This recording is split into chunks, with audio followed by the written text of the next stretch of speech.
নমস্কার বন্ধুরা, আমি প্রদীপ্তা। আমার চ্যানেল ওয়ান্ডার লাইফে সবাইকে স্বাগত। আশা করি সবাই ভালো আছেন। আজকে আমরা ঠাকুর দেখতে বেরোচ্ছি। আমরা রেডিও হয়ে গেছি, এদিকে অনেকটা দেরিও হয়ে গেছে। আজকে হোল নাইটের প্ল্যান আছে। তাহলে চলুন আর দেরি করব না, চটপট বেরিয়ে পড়ি।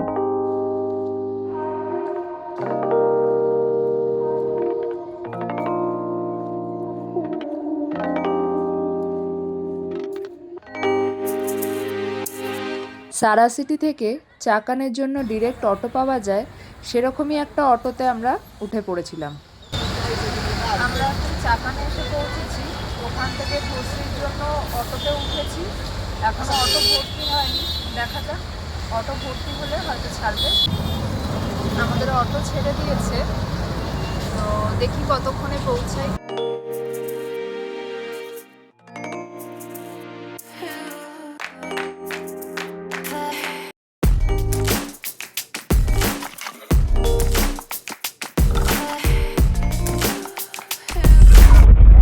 আমরা এখন ভোসরি থেকে বাসে উঠে গেছি মানপার জন্য। ওয়েট করছি, এখন 10 মিনিট দাঁড়াবে। এখন বাজে 11টা 37। তো দেখা যাক, 10 মিনিট পরে বাস ছাড়বে। এখন বাস মোটামুটি ফাঁকাই আছে, আমরা সবাই মিলে হয়তো 4-5 জন আছি। তো দেখা যাক কি হয়, কখন পৌঁছাই বুঝতে পারছি না। এখন বাজে 12টা 42, আর আমরা এখন মানপা বাস স্ট্যান্ড থেকে ওপরে উঠে এসেছি। এখন দেখি কোন দিকে যাই, তো গিয়ে তারপরে আপনাদেরকে বলছি। অলরেডি অনেকটা রাতও হয়ে গেছে, মেট্রো চলছে এখন। আগের বারে বলেছিল যে মেট্রো রাত 10টা পর্যন্ত চলছিল, বাট এইবারে তো দেখছি এখনও মেট্রো চলছে। আগে জানলে তবু মেট্রো দিয়ে একটু আগে আসতে পারতাম, এখন কিছু করার নেই, হয়ে গেছে দেরি। দেখি তাহলে এখন কোন দিকে যাব এখনও ঠিক করিনি, যেরকম দেখতে পাচ্ছি আপনাদেরকে দেখাচ্ছি। আমরা ডিসাইড করেছি লেফট সাইডে যাওয়ার। তো এইদিকে আগেরবারও এসে দেখেছিলাম যে একটা ভালো পুজো হয়, তো ওটা দিয়েই প্রথমে স্টার্ট করব। এরপরে আবার রাইট সাইডটা পুরোটা কভার করব।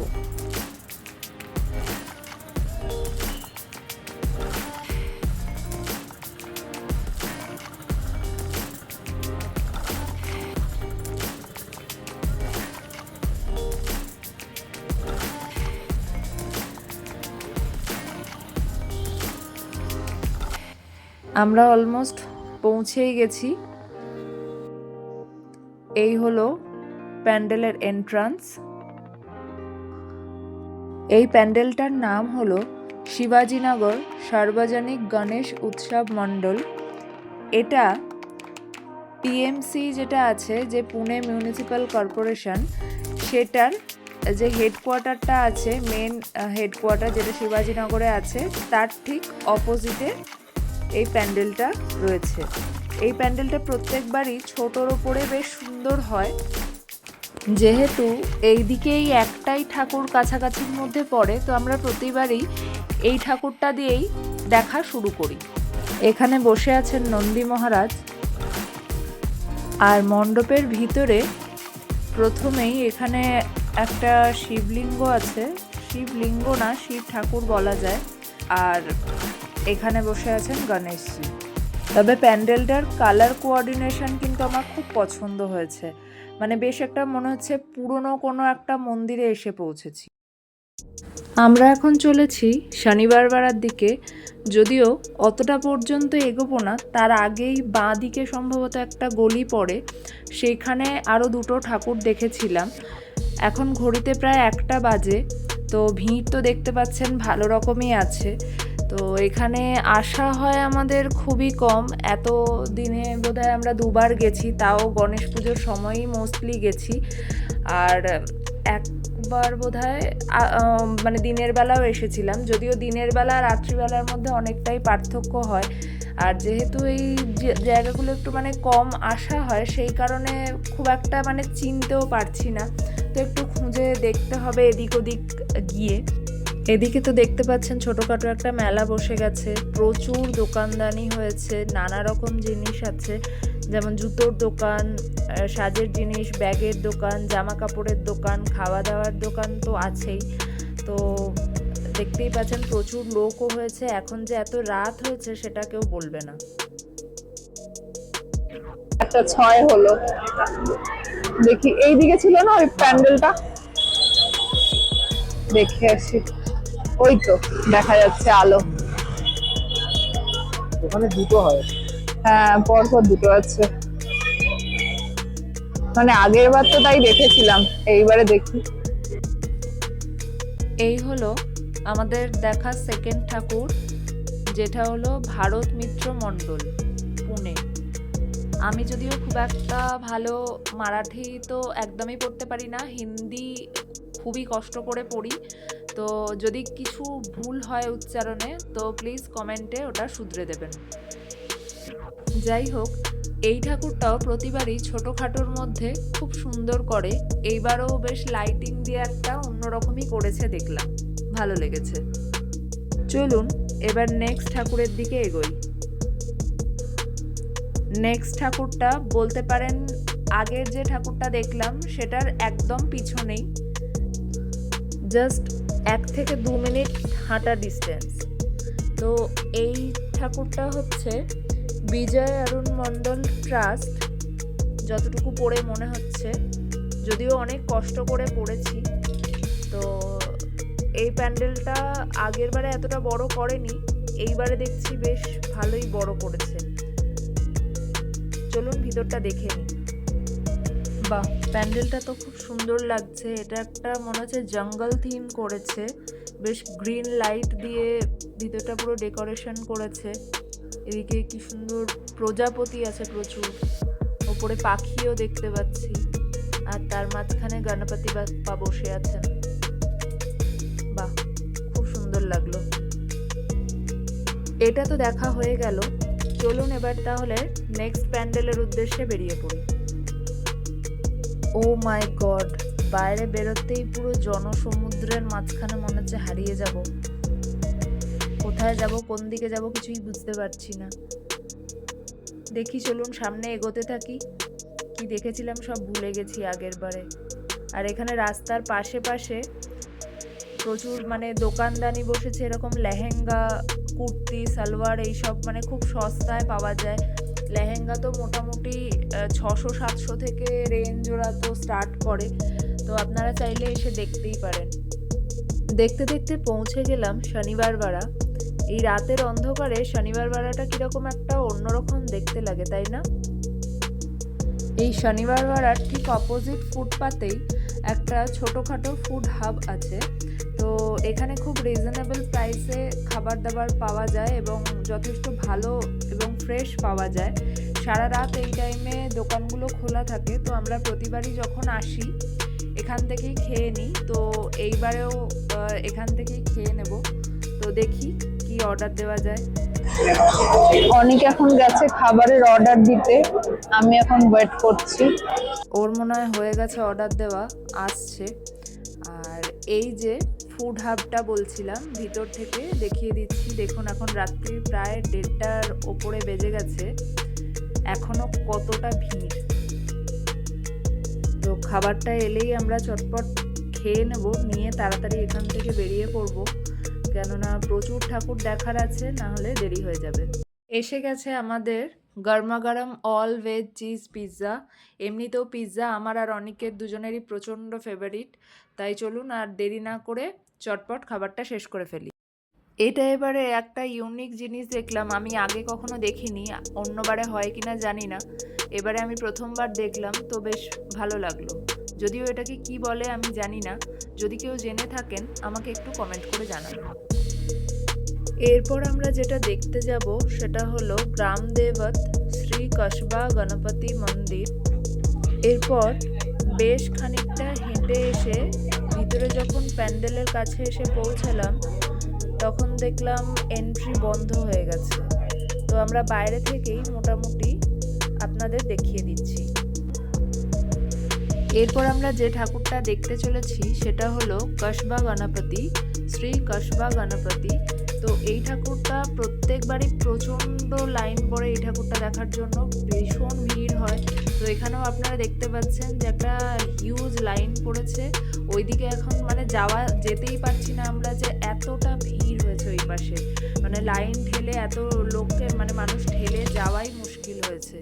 তো এই ঠাকুরটা যেটা মানে এই কসবা গণপতির যে স্পেশালিটি সেটা হলো ঠাকুরটা পুরোটা রূপোর হয়, কিন্তু ওটার সামনে গেলে দেখা যায় এই পিছন থেকে যে দূরে যে ঠাকুরটা দেখা যাচ্ছে এটা জাস্ট একটা প্রতিমা, কিন্তু অরিজিনাল যে ঠাকুরটা সেটা রূপোর, সেটা সামনে পুজো হয়, সেটা সামনে গেলে দেখতে পাবো। তো চলুন লাইনে দাঁড়াই, দেখি কতক্ষণে পৌঁছাতে পারি।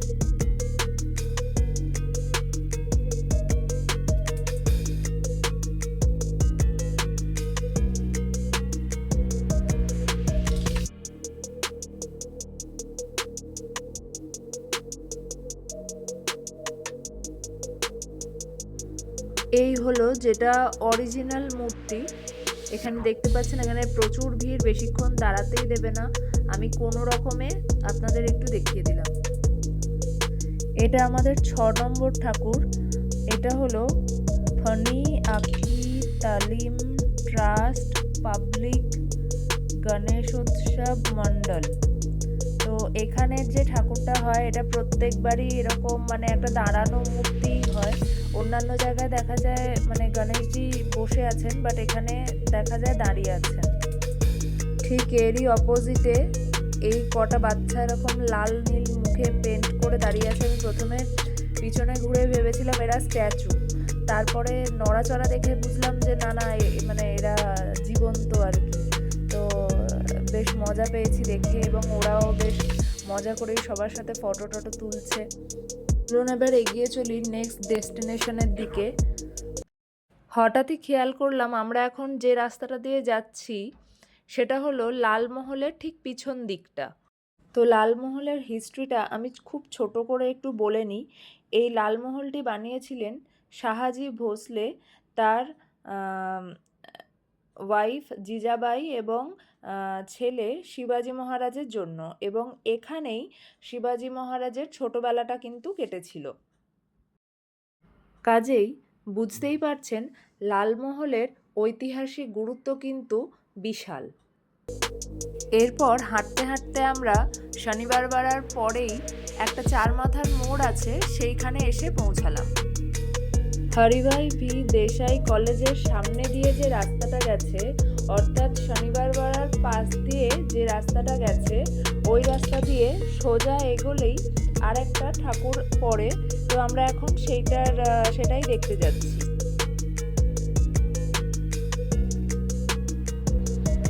পৌঁছে গেছি প্যান্ডেলে।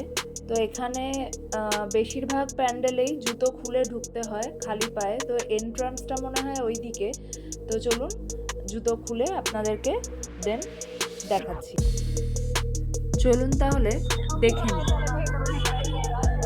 প্যান্ডেলে ঢুকেই প্রথমে দেখলাম যে সিঁড়ি দেওয়া আছে, প্রথমে নামতে হবে তারপর আবার উঠতে হবে। তো নেমেই বাঁদিকে প্রথমেই দেখতে পেলাম শিরডি সাই বাবার একটা খুব সুন্দর একটা ছোটখাটো মন্দির করেছে।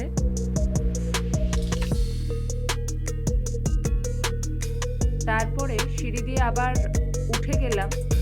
উঠেই একদম বাঁদিকে রয়েছেন শ্রী গণপতি বাপ্পা, এবং ঠিক তার সামনেই শ্রী ছত্রপতি শিবাজি মহারাজের একটা খুব সুন্দর স্ট্যাচু বানানো আছে।